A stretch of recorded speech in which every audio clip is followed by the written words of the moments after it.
Sacred Heart is proud to sponsor Pensacola Histories in recognition of the Daughters of Charity who brought their mission of care to Pensacola over 90 years ago.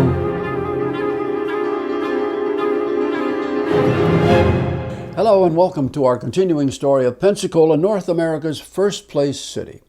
In this series right now, we're talking about what I call antique buildings of our community. In the first episode, we recognize the fact that even though we are a city which claims 450 years of history, we have precious few really old buildings. The earliest ones that we can come upon deal with the replicas of the Penton Leslie Trading Post of the late 18th century, then come the coming of the Julie Cottage and, of course, the Barclay House and others. And today, after looking at some of the buildings constructed in the mid-19th century, we pick up our story with the coming of the county courthouse, which was constructed here in 1885. That was a kind of a fascinating story because in the post-Civil War era, the county had operated from a series of leased buildings along East Government Street. But when the voting population discovered how much was being paid for lease payments there, they agreed, first time ever in a referendum here, they agreed to add a mill to their ad valorem taxes. And when that money was all collected, it was sufficient to build the new courthouse, which was put in place on the corner of Chase and Palafox. This was a beautiful Victorian-style red brick building, and it was supplemented, added to about 10 years later with what became known then as the annex, so that this structure extended about two-thirds of the way through that entire block, and that served the county very well up until 1939. At that point in time, the county was literally running out of space, and by coincidence, so was the federal government, whose headquarters had been at Palafox and Government Street. And so the two government agencies literally swapped, they exchanged. The county moved into the federal building, and the federal authorities tore down the old county courthouse, replaced it with a new federal building, which of course was dedicated in 1940 on the corner of Chase and Palafox, and that building is still very functional here today. Coming along just a little bit later, we find an addition down on the corner of Palafox and Garden, which is still a landmark here today, and this was the erection of the Masonic Hall. This was built in, I believe, occupied in 1897, a beautiful 3.5-story tower, and it, of course, has been headquarters to all sorts of commercial buildings, or commercial operations, rather, as well as being the headquarters of this Masonic order, and it has gone through many, many changes, and as we make this episode today, I believe that we can say that there are future plans which will totally renovate the building once again and continue to make it a hallmark here. Now, as we reach the early part of the 20th century, the city of Pensacola is beginning to go through some changes itself, some growing pains. In the post-Civil War era, the city had not done anything in terms of construction. They had occupied leased quarters, in one case above a meat market on South Palafox Street. But now, into the 20th century, the time had come for improvement. One of the things they needed badly was a new police station and jail. And so in that period, under the guidance of Mayor Bliss, a bond issue was sold. And in 1905, the new police station jail was dedicated. It was on the corner of Main and Jefferson Street, and that was occupied for half a century before the police department moved out. And then the building was turned over to what became known as the Pensacola Museum of Art. And that is the function of that fine building still today. At the same time, from the same bond issue, the city began to build a new city hall. And this was on the corner of Intendencia and Jefferson Street. It was a 3.5-story Spanish mission-style building, beautifully designed, and that building would stand as the city headquarters for exactly 80 years before they moved to a new city hall facing the waterfront.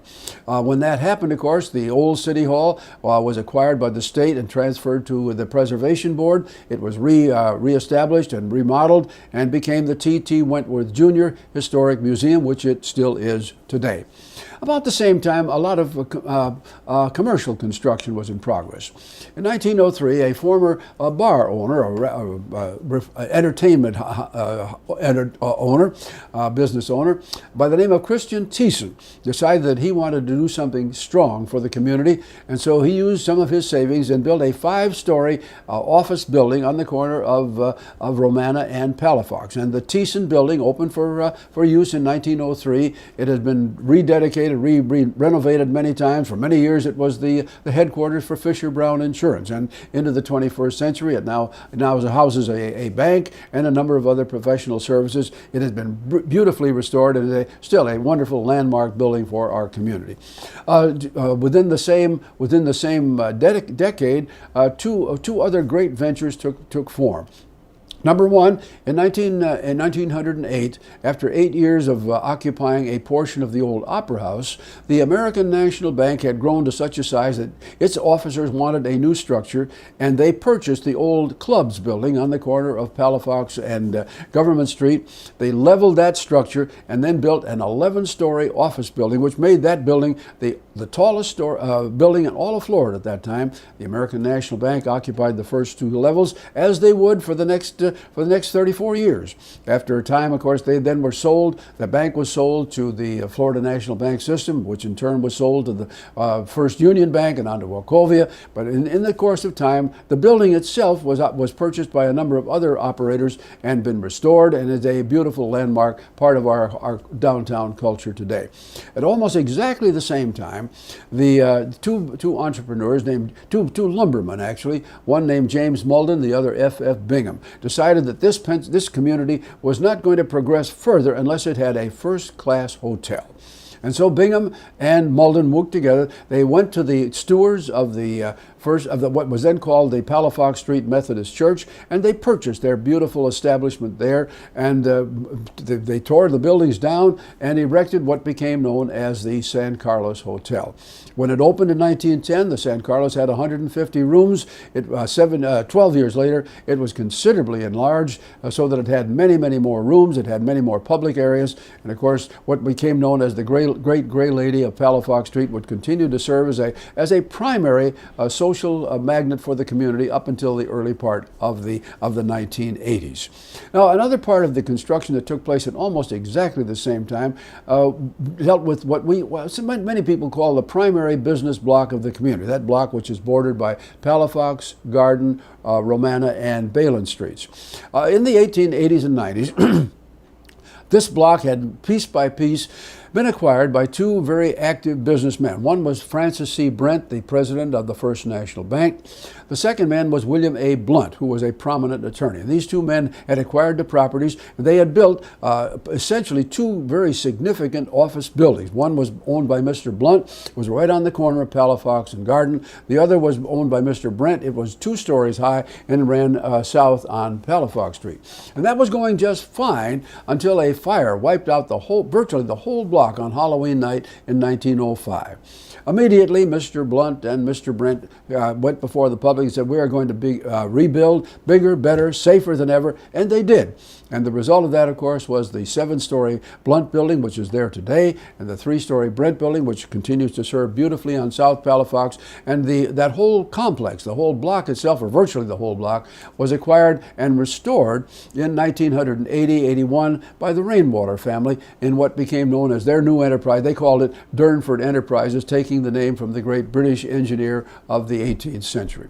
Well, of course, about the same time as just before the fire, Mr. Blunt and his First National Bank had intended to build a new structure for the bank.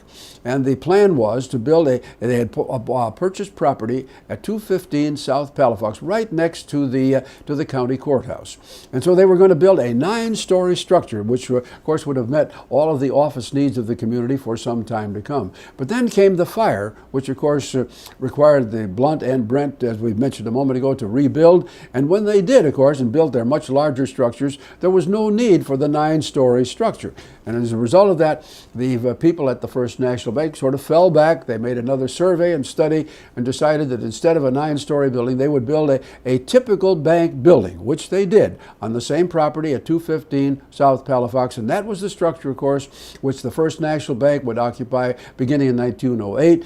Later on, when that bank failed, it would be acquired by a couple of other banks intermediately, but ultimately became known as the home of of the Citizens and People's National Bank.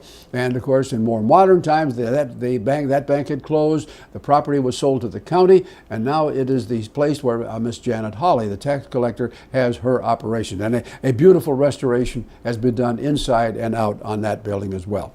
Now, looking at something else in the area of health care.